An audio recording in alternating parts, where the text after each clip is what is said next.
Doctors and nurses. What's the most shocking reaction you have ever received after telling someone their loved one had just died? Story 1. My husband is a retired state trooper. A few years ago, he had to deliver a notification to a man whose fiancée had passed away in a wreck. When he broke the news, the man shrugged and said, "That's all right, she wasn't worth anything anyway."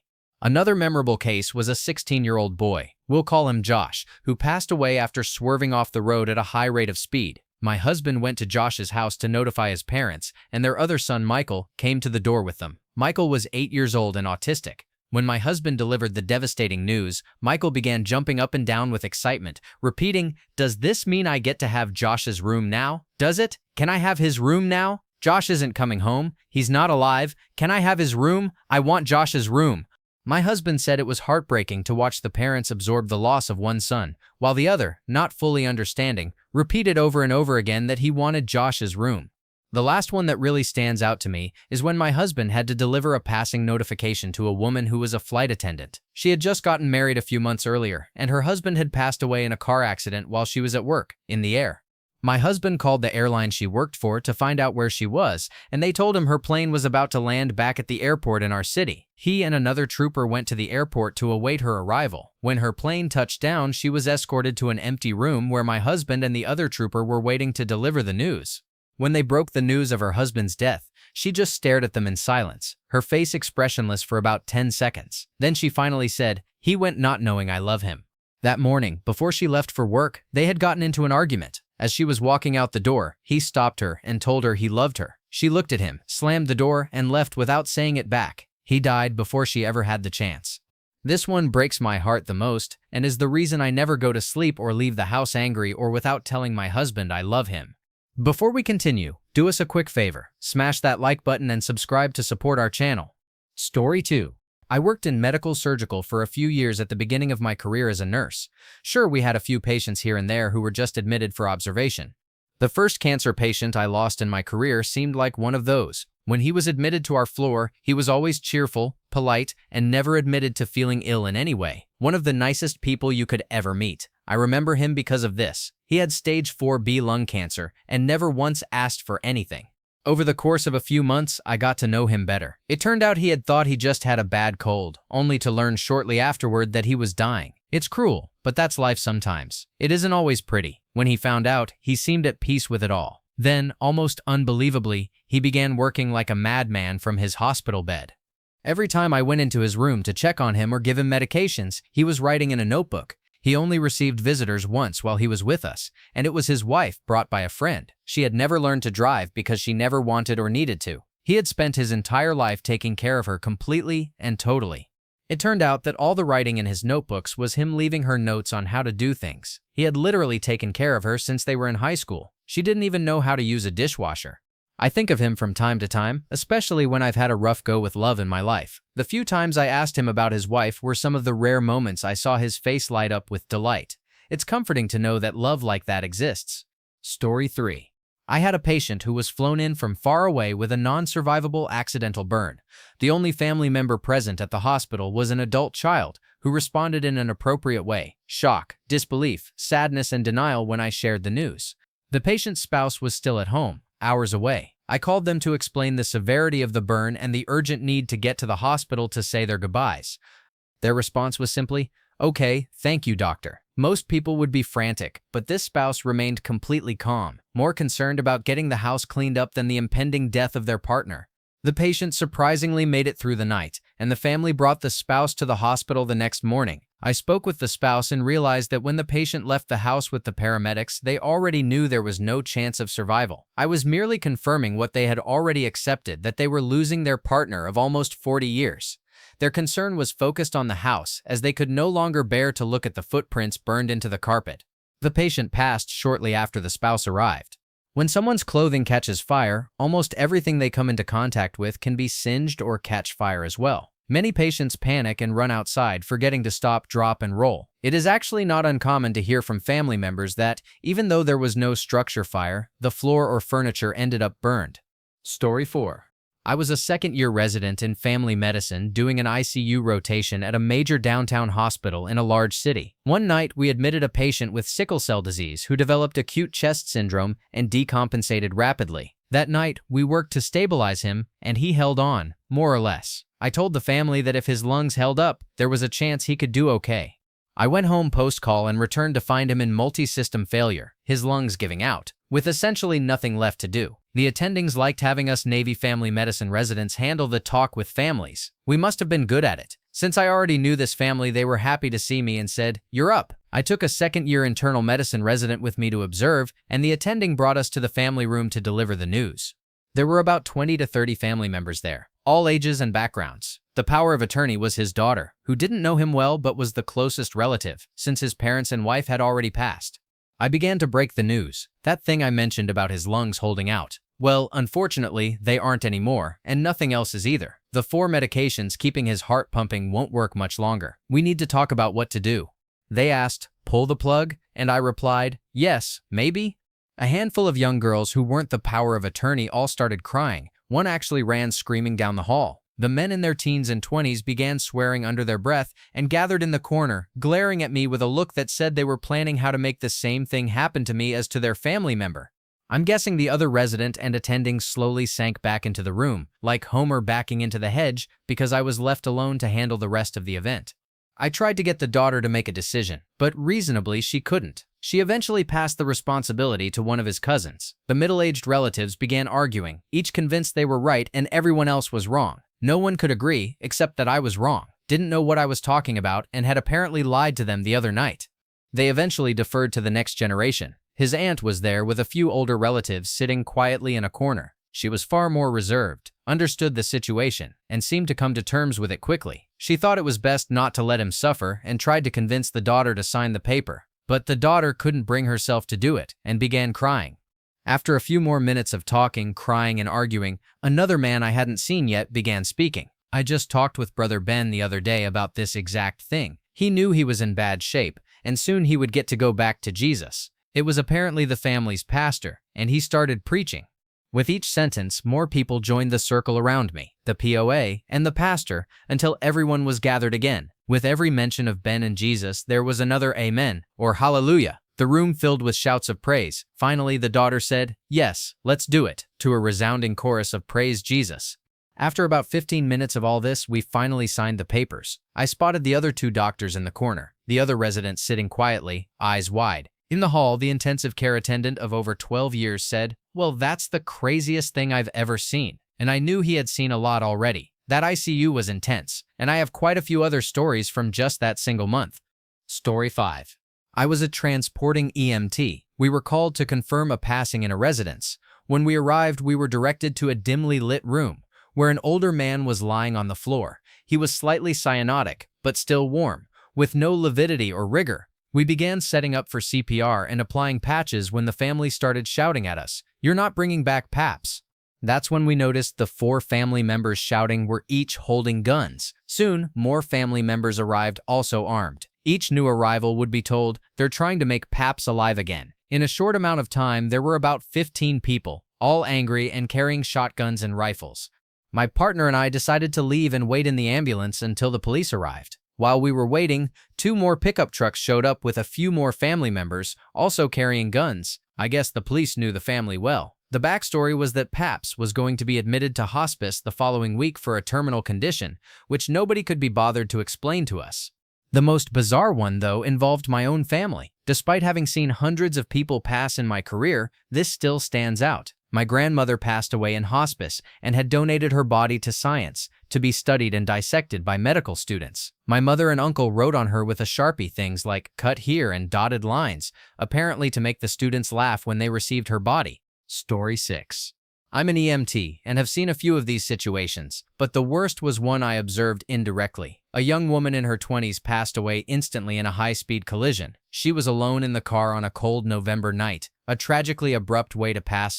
The crash was so severe that we considered towing the car back to the firehouse so the firefighters could perform the extrication behind closed doors. They loaded her into our ambulance to transport her to the hospital for pronouncement. As basic EMTs, pronouncement wasn't within our protocols. We arrived at the ER and parked up front, outside the bays usually reserved for ambulances. We didn't want to take up space with a patient who was clearly already deceased. One of the ER doctors came out, pronounced her there, and told us to sit tight. The family was on their way. Apparently, all the family had been told was that their daughter had been in an accident and that they needed to get to the hospital immediately. So we sat in the ambulance with a young woman, already gone, covered under a sheet. She was only a few years older than me, and I knew her vaguely from around town. It was a surreal and unsettling experience. A pickup truck screeched into the ER parking lot a few minutes later, and a man and woman about my parents' age tumbled out before it even stopped, running into the ER. The parents. A few minutes later, the lights in the family waiting room, just across the sidewalk from our ambulance, came on. A nurse brought the parents in. We couldn't hear anything, but we could see the exchange. The nurse said, "Have a seat, please. The doctor will be right with you." She left and closed the door, leaving the parents alone, terrified about what was coming. The mother wrung her hands and paced, while the father stood stiff and stoic. This was going to be devastating. We saw the doctor, who had pronounced her, coming down the hall with a nurse and a social worker in tow. He reached the door, hesitated for a moment, straightened his tie, and turned to the women with him. We couldn't hear what he said, but it was clear he asked, "Ready?" He opened the door, and the parents whipped around. We watched as he introduced himself and delivered a short explanation. "I'm sorry to tell you this, but your daughter passed at the scene of the accident." The mother simply melted. I've never seen a human just dissolve like that, as if her bones had turned to jelly. The father caught her before she hit the floor, looking as though he'd been struck with a sack of cement in the gut. He doubled over but held her, guiding her to the couch. We just sat there watching this horrific, silent scene unfold before us. It felt terrible to intrude on their private moment, and we talked about it afterward in the cab of the ambulance. In a way, we felt like part of that family, at least for the short time we took care of their daughter. We treated her body with as much respect as we could, carefully transporting her to the hospital to prevent further damage, keeping her safe while they were en route, and making sure she was never alone. That was nearly 40 years ago, and she has now been gone twice as long as she was alive. I still think about her and that night every once in a while. Now, as a father of children about her age, it's almost too painful to bear. That was only one of hundreds of accidents I responded to over my EMS and firefighting career, and it wasn't even the worst. But it was the one that left the deepest mark on me, and I often wonder how that poor family coped with it. Story 7. I explained to a husband that after his wife was struck by a car while crossing the street, there was significant bleeding in her abdomen. Despite my operative attempt, his wife passed away on the table. I expressed my sorrow for his loss. He nodded and asked, "Okay, thanks. When do you think she will be ready to go home?" He completely blocked out everything I had said. The husband was from out of town visiting his aunt, so the social worker arranged a sit-down meeting after calling the aunt to the hospital. He had been in the crosswalk with his wife and children when he saw the car strike her. At the scene, his wife was talking and was then transported to the hospital, so he wanted to believe everything was going to be all right. Eventually, he became angry at EMS, the emergency department, the nursing staff, and me. I was subpoenaed in the case against the driver, but it was settled before reaching court.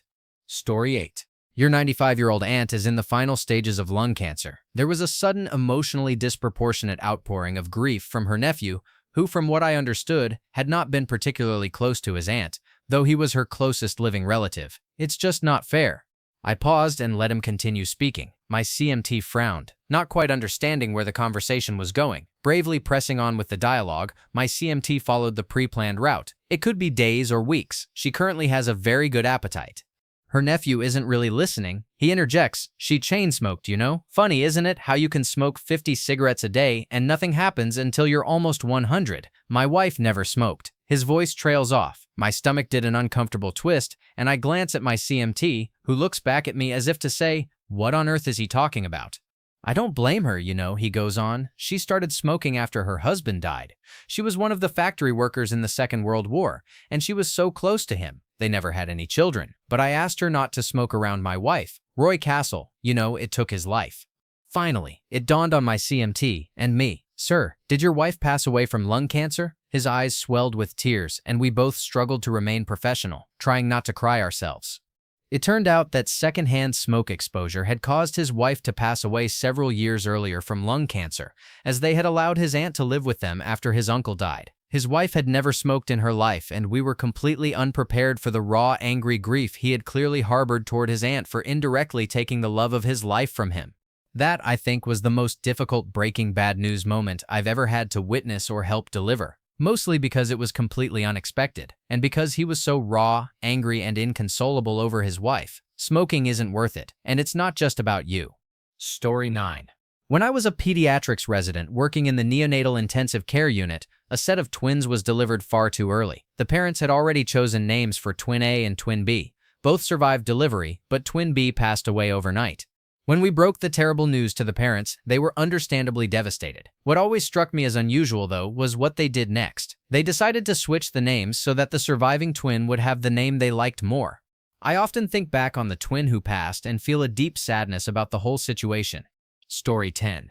The young female driver passed away instantly, while the young female passenger emerged without a scratch. As rescuers extricated her from the vehicle, someone told her that her friend had not survived. She simply said, "Oh, okay," completely disconnected from the situation, a total mental shutdown. In stark contrast, I once responded to a 90-year-old woman who was very chronically ill and living at home with a hospital bed in the living room. Since there were no advance directives, we had to go all in, full ACLS, intubation, the whole 9 yards. It was obvious the efforts were futile, and we told the family what to expect. After the pronouncement, one family member absolutely lost it, screaming so loudly that it was impossible to think, collapsing to the floor in full-on theatrics. Arguments erupted. More yelling followed, and more people collapsed. The scene became so chaotic that the police had to intervene just to calm everyone down. This was easily the most emotionally explosive reaction I've ever witnessed in a situation that everyone had known was coming. We had an elderly patient at home who didn't respond to treatment, and we prepared the family ahead of time for the likely pronouncement. When the time came, we told the daughter, and she completely snapped into denial. She began yelling at us, insisting we were wrong, that her parent wasn't dead, and that we shouldn't say foolish things. She demanded that we transport him to the hospital so the doctors there could fix him. No matter how gently we explained the reality, she refused to accept it. It was one of the most extreme cases of denial I've ever seen. Even after being prepped for the outcome, she could not let go. I've also been part of a few pediatric passing notifications, and every time, there has been an absolutely ear-piercing primal scream from the mother of the deceased. Many others have noted this instinct as well in similar cases. We informed a family that the father was having a major heart attack and that we were rushing him straight to angioplasty and cardiac surgery. It was a serious situation with a relatively high risk of death or complications. The teenage daughter didn't even glance up from her cell phone to say goodbye to her father. It nearly broke my heart because I have a young daughter at home and I would have been devastated if she had treated me that way. It was particularly upsetting because one of the hardest parts of medicine is when we don't get the opportunity to notify family or the patient that the situation is dire. They don't even get a moment to anticipate the possible outcome. We picked up a middle-aged gentleman who was experiencing neurological symptoms, confusion, maybe some weakness. We told the family to meet us at the hospital, explaining it was a possible stroke. It wasn't urgent, but we had the stroke team notified and were taking it seriously. Then, en route, he seized, requiring sedation and intubation. It turned out to be a major brain bleed, a hemorrhagic stroke, which can initially present similarly to a regular occlusive stroke. He would never wake from the sedation before his death.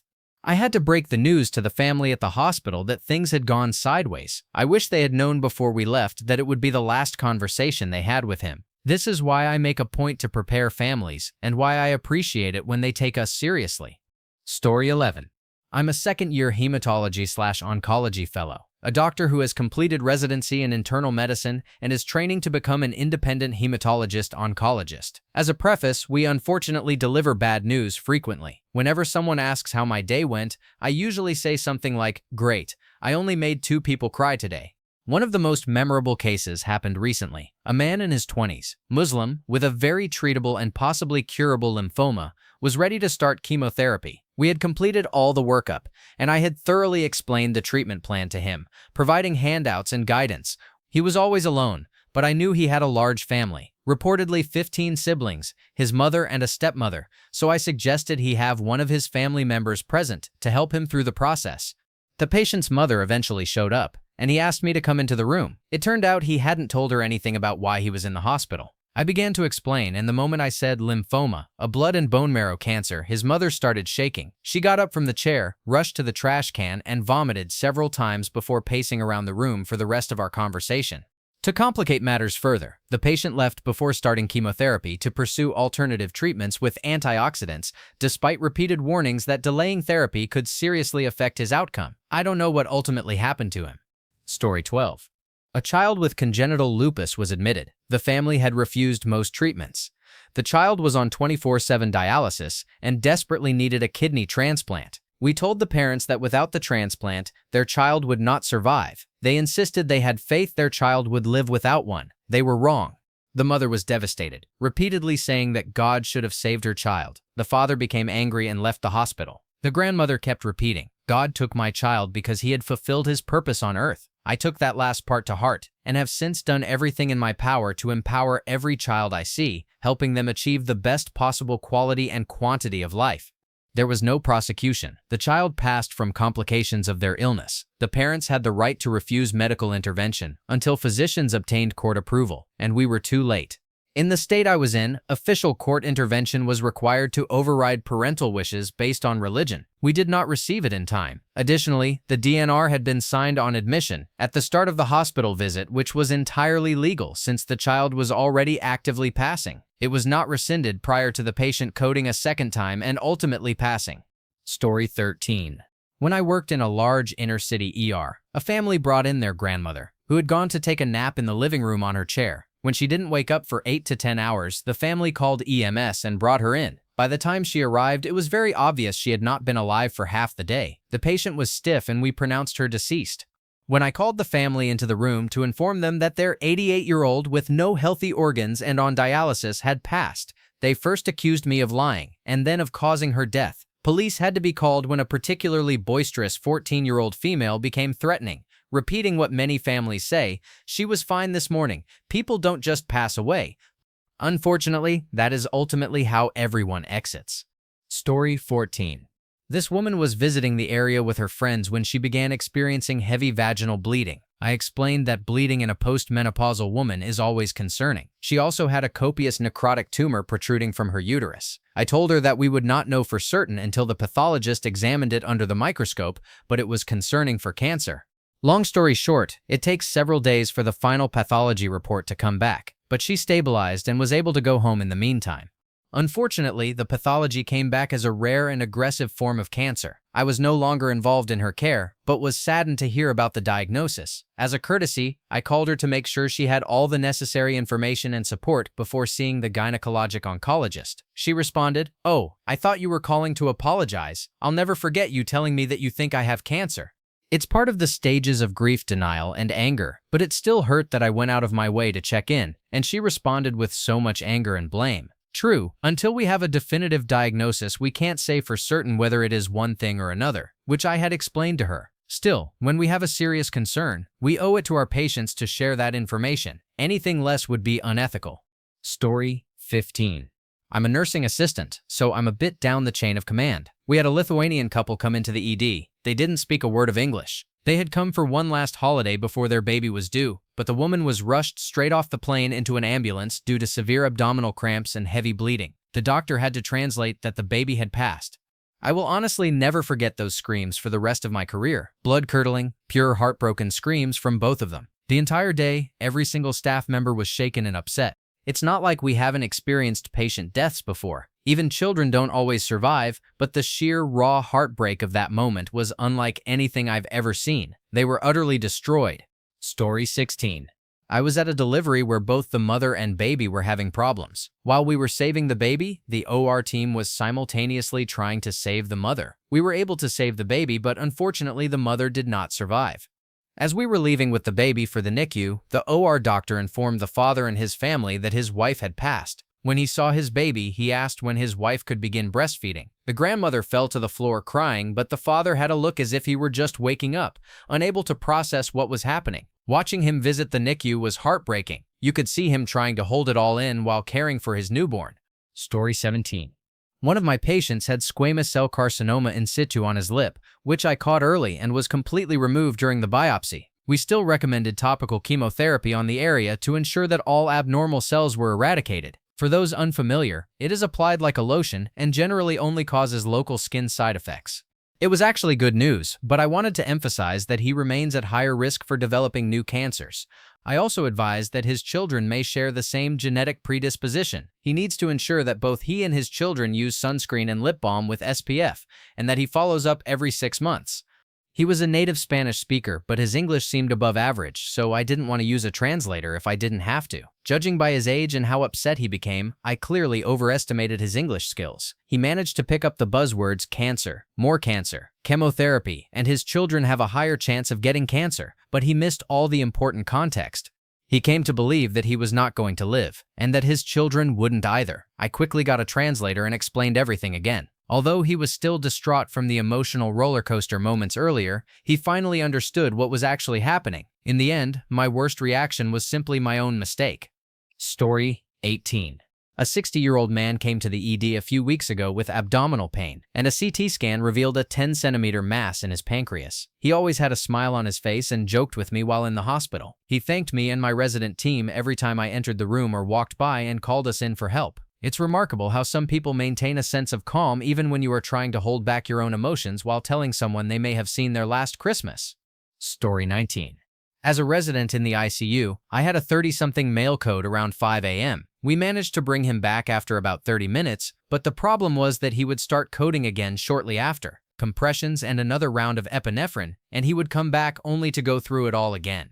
With each code overhead, the family would quietly stand, walk outside, and sit on chairs they brought from home. No emotion, no tears. They just had this look, as if saying he had come back before, and would again. My attending, an old Air Force critical care doctor, told the family that after 5 cycles, continuing was essentially torture. They disagreed.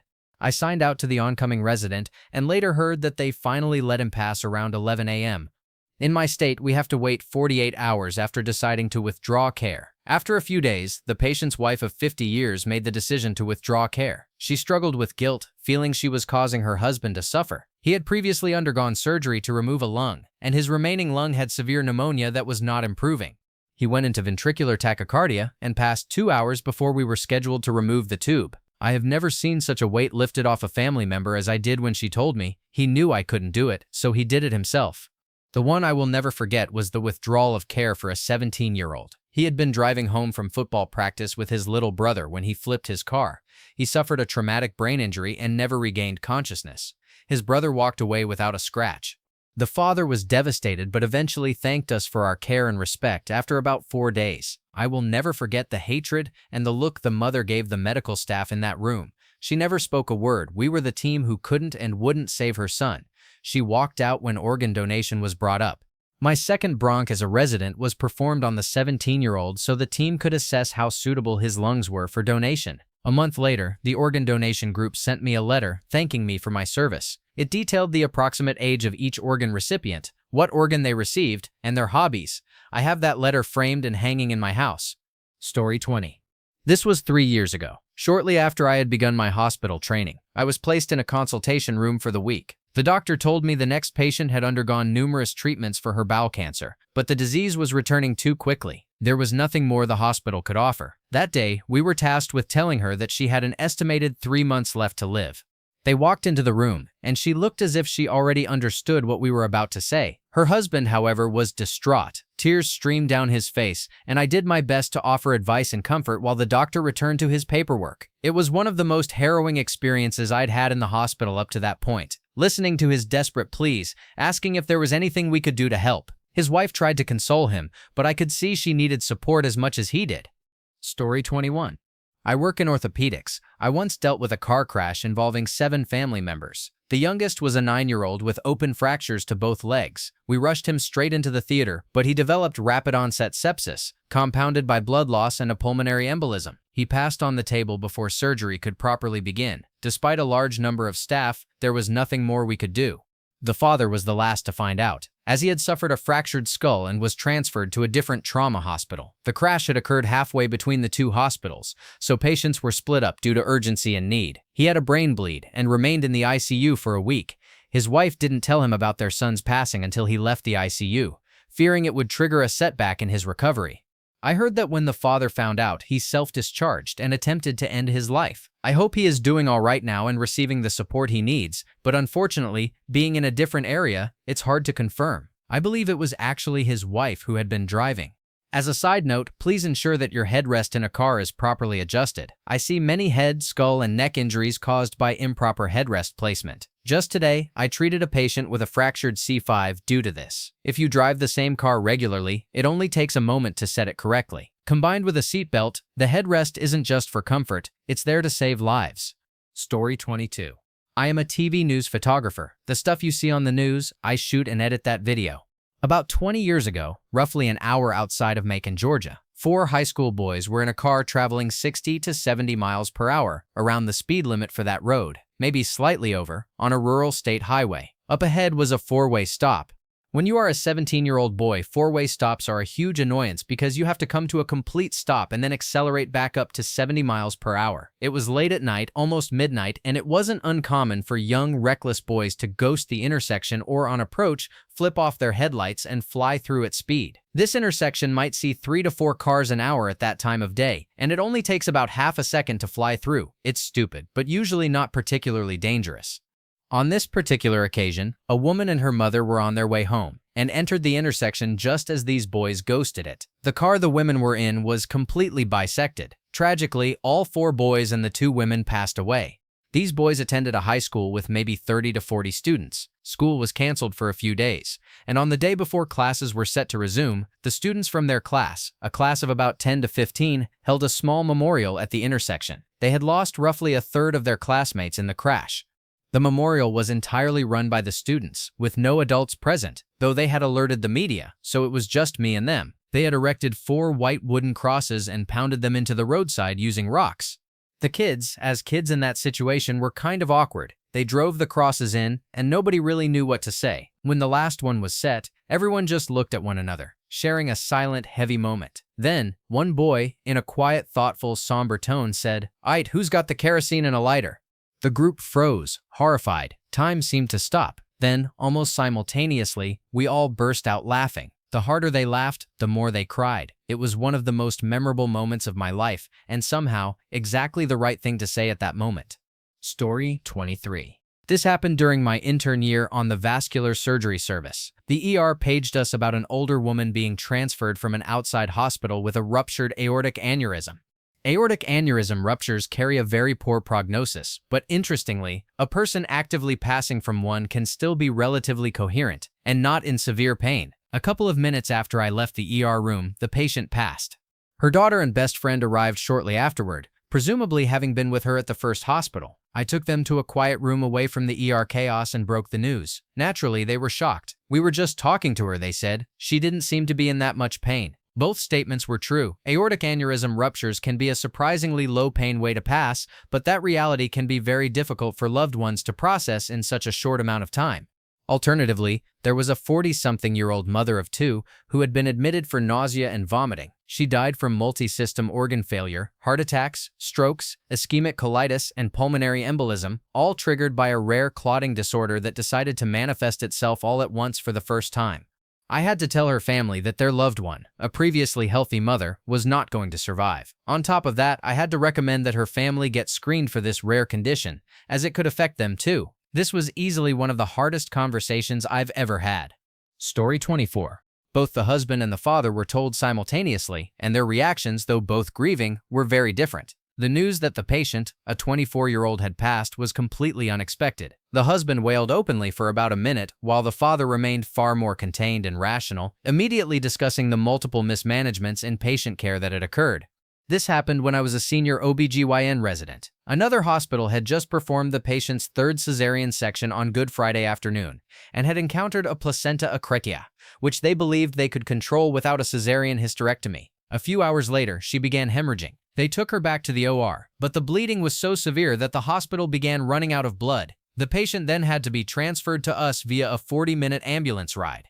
We believed we could save her as long as she didn't arrest, and we were able to provide enough blood products. We met her at the ambulance bay with rapid infusers, and the full OR team was scrubbed and ready to take her back to surgery. She eventually received 30 units of blood from 30 different donors. 3 other doctors and I worked furiously to stop all her bleeding, but she had developed full-blown disseminated intravascular coagulation. Her blood no longer had clotting factors. All surfaces began bleeding spontaneously, and she started bleeding into her lungs, going into hypoxic arrest. What hit me hardest was the moment I realized she might not make it. I hadn't expected her to pass until I began hearing the oxygen saturation monitor beep at lower and lower tones, eventually dipping into the 60s. I will never forget the deep, gut-wrenching sensation you get in your belly when you know the patient you are working on is about to pass away. The patient's father and husband were both caught completely off guard. I had never heard a man wail like that until that moment, when I came to tell them that their loved one had passed. I am not religious, but I was profoundly thankful that our hospital had an on-call chaplain, which helped me process the situation. A few hours later, I started my week-long vacation, which may seem like poor timing, but it actually helped me cope with the tragedy. The other hospital faced a massive lawsuit due to multiple lapses in care. I later learned that the doctor involved sought psychiatric care afterward for depression. Story 25. I'm a pediatric ER doctor, and while we don't see many passings where I work, they do happen. A woman's daughter suffered a severe asthma attack at home. Mom called 911, but the little girl's breathing and heart stopped shortly before EMS arrived. Despite our efforts in the ER, we weren't able to revive her. We always try to get parents into the room when we're working on their children. Studies show that parents report a better experience when they are present, even if the outcome is not positive. But this mother couldn't manage it. She kept walking in circles in the waiting room, wailing. I left the resuscitation room several times to try to speak with her, encouraging her to come be with her daughter. But each time she looked at me, she would collapse into the nearest chair, then get up and circle the room, crying again. By that point, we had long since cleared the waiting room of everyone else. I felt awful, but it soon became clear that we weren't going to succeed, so I had to call it. It took the mother at least half an hour before she could manage to enter the room and see her daughter. When she did, she could only stay for about 5 minutes. The whole time, she kept whispering to her daughter that everything was going to be okay and that mom would take care of her. Fortunately, most of my work involves managing basically healthy children, fevers, broken bones, or unusual rashes. So moments like this, though devastating, are thankfully rare. Story 26. I'm a resident physician. We had a patient in their mid-40s listed for an organ transplant. Status 1A, the highest urgency. The patient had a spouse and children, and despite the fragility of their health, remained interactive with both family and staff. Even tethered to equipment delivering life-sustaining therapy, they could manage a feeble but good-natured walk around the unit. Warm and gracious, the patient maintained a sense of humor despite a devastating illness, earning the admiration of everyone on staff. Then the call came. A suitable donor organ was available. The procurement team flew to the donor hospital, harvested the organ, and returned with a cooler full of hope. At our hospital, the patient was prepped for surgery, and the anesthesiologist wished them sweet dreams before they went under. Out with the old and in with the new. The surgery was flawless, and the patient was wheeled to the ICU. Vital signs were initially reassuring, but then the blood pressure began to drop. Intravenous fluids were administered, powerful medications were given, and imaging and laboratory tests were performed, but nothing explained the deterioration. Suddenly, he had no pulse. A massive resuscitation effort began immediately. More than a dozen physicians, nurses, respiratory therapists, and pharmacists threw their expertise and muscle into saving him. Nothing worked. The cardiothoracic surgeon was called to initiate complete heart-lung bypass. For over an hour and a half, the team fought tirelessly, heroically, to bring back this remarkable spouse, devoted parent, and irreplaceable individual. In the end, the intensivist gave the final pronouncement. The nurses were devastated. The physicians were shattered. Then came the family. I'll never forget it. After the team had cleaned the room and restored some semblance of peace to the body and countenance of the patient, the spouse and one of their children approached the final door separating them from their loved one. The child whispered, "I don't think I can go in there," and tried to step back. Her sole surviving parent gently ushered her through the doorway just as the child let out a full-throated, soul-wrenching wail. Her mother joined her in tears, and for 30 minutes they shouted at the universe for the cruel hand they had been dealt. Most of the staff were crying too, unable to stop grieving. They wept while tending to this broken family, while still caring for the other patients and their own anxious loved ones in neighboring rooms. Story 27. I had a patient in his 50s pass away in a single room on the ward, surrounded by his Portuguese family, mostly women, wives, sisters, and in-laws, all at least in their 40s. We knew he was deteriorating and had no plans to resuscitate him. A few days into his admission, he passed while the family was visiting. The nurse called me in to confirm the death, and the room was completely silent as everyone watched. After I confirmed what they already knew, the family suddenly mobbed me, hugging me, kissing my hands, kissing my cheeks, and thanking me profusely for looking after their relative. It wasn't what I expected at all. It felt like a sudden collective release of tension. Somehow, I think they were just relieved that he was no longer suffering. Story 28. The most memorable part was speaking with the family matriarch, a strong, influential businesswoman whose children had taken over several of the town's businesses. We initially admitted her for a stroke, but further review revealed multiple brain metastases. The family wanted everything done. She was mentally alert at 94 and expressed a desire to undergo chemotherapy and surgery. I discussed all her options, including pursuing comfort-focused care, and she ultimately chose the latter. She went into hospice and passed away peacefully a few months later.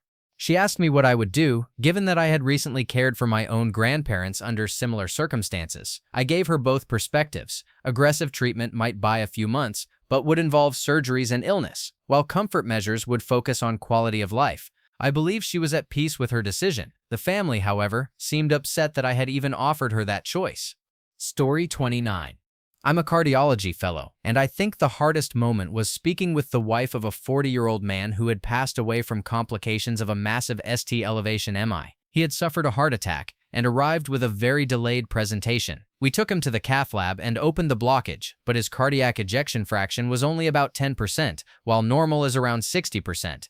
The course went reasonably well for the next 48 hours. He had a balloon pump, an advanced form of circulatory support, placed in the lab, which was later removed successfully, and things seemed stable. But, as often happens in these cases, everything changed quickly. He went into a VT storm that rapidly deteriorated into VF, an arrhythmia incompatible with life, and proved very refractory to shocks and antiarrhythmics. We attempted cannulation for ECMO, but he ultimately did not survive. Telling his wife was terrible, especially because he had seemed to be doing well before deteriorating so suddenly. She collapsed, and I had to catch her before she hit the ground. It happened right in the middle of the CCU, and we had to lift her into a waiting room where she lay crying and screaming for at least an hour. It was absolutely heartbreaking. Story 30. I work in the ICU, so when I have to call someone to tell them their loved one's status has changed or that they have passed, it is generally traumatic and unexpected. Unlike in a palliative unit where families are often prepared, I had a patient who was not intubated and was genuinely a nice guy. I spent most of my night shift talking with him about his family and life. I came back from my break at 3 a.m. and heard my relief partner yelling, "Get the crash cart." I had a bad feeling about him, so I had somewhat anticipated this, but the family certainly had not. Calling his son to say, "You need to pick up your mother and get here as soon as possible," was hard enough. But calling back to say, "I'm so sorry, but despite our best efforts, your father did not make it," was devastating. This was a grown man. I heard his phone drop to the floor and he began sobbing to his wife, muttering incoherently between sobs. I didn't know if he would pick up the phone again, so I stayed on the line to listen for a little while. If your partner is a nurse, give them an extra hug today. It's not common for me, as the nurse, to be the one calling family members to tell them their loved ones have passed. While it is standard practice to provide families with updates, our unit has a policy that one family member gets updates every shift or as needed. I had just called the son to inform him that his father was doing poorly, so it made sense for me to phone again as a familiar voice. Honestly, kudos to all ICU nurses. From the other side, as a patient's mother, I want to thank you for all the hard work you do. I promise it does not go unnoticed. My daughter was 2 weeks old when I received a call from her ICU nurse saying, "Listen, she's in trouble, and we are trying our very best to save her, but you need to come here right now and say goodbye." I was already on my way there after having stepped out to get something to eat. I literally ran to the hospital. They had closed down the ICU unit and asked other parents and relatives to leave. As an ICU nurse, you know that usually means something really serious has happened or there has been a fatality. I spoke to one of the parents in the waiting room and said, "They've just called me to go see the baby, but they've shut the unit." One of the parents then had to tell me, "They've shut the unit because of the baby. I saw them working on her. You need to get in there and say goodbye." I burst in and ran to her, hysterically crying and not knowing what to do with myself. I was met with a team of surgeons, doctors, and nurses surrounding her, shocking her, intubating her, and initiating life-saving measures. It was horrific, but I could see how hard they were working to save her. Miraculously, she managed to pull through by the skin of her teeth. She turns 5 in 2 days, and I couldn't be prouder of her or more thankful for the medical team that saved her life. I couldn't make calls like that on a regular basis, so more power to you. You are a superhero. Thank you for watching. If you enjoyed this video, be sure to give it a thumbs up, subscribe, and hit the bell icon so you never miss an update.